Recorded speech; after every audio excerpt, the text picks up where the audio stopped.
তোমরা কেমন আছো? তোমরা দেখছো বং পাগড়া ইউটিউব চ্যানেল। আজকে আমি বেশি কিছু রান্না করিনি, দেখো তোমাদের রান্না দেখাচ্ছি।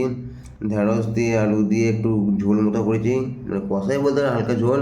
আর এই যে ভাত ভাত রান্না করেছি। ভাত বলতে কালকে কোম্পানিতে নিরামিষ খাবার দিয়েছিলো, এই সাবুদানা ভাজা দিয়েছিল রাত্রিরেতে।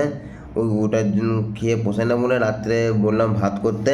তাই যে বন্ধুরা দেখো ভাত করেছে, দেখো 3 জনের মতো ভাতের চাল নিয়ে নিয়েছে বেশি করে। কালকে রাতে খেয়েও এখনও খেতে পারবে, মানে 2 জনের ভাত ছিল, সেটাই গরম করলাম। এই যে ভাত, আর এই যে ঢেঁড়স দিয়ে আলু দিয়ে ঝাল করলাম। দেখো বাইরে আছি, তাই যা পাই তাই রান্না করতে হবে, এটা তো আর ঘর বললে হবে না। ঘরে মা রান্না করে দিত, খেতাম ভালো মন্দ। এখানে নিজেকেই দেখো এই যে গ্যাস পুড়িয়ে রান্না করতে হয়, মানে হাত পুড়িয়ে যাকে বলে, হাত পুড়িয়ে রান্না। দেখো যা রান্না হয় তাই খেতে হয়। তাই আজকে আর বেশি কিছু করিনি। চলো আমি তখন খেতে থাকি। সকলকে টাটা, বাই।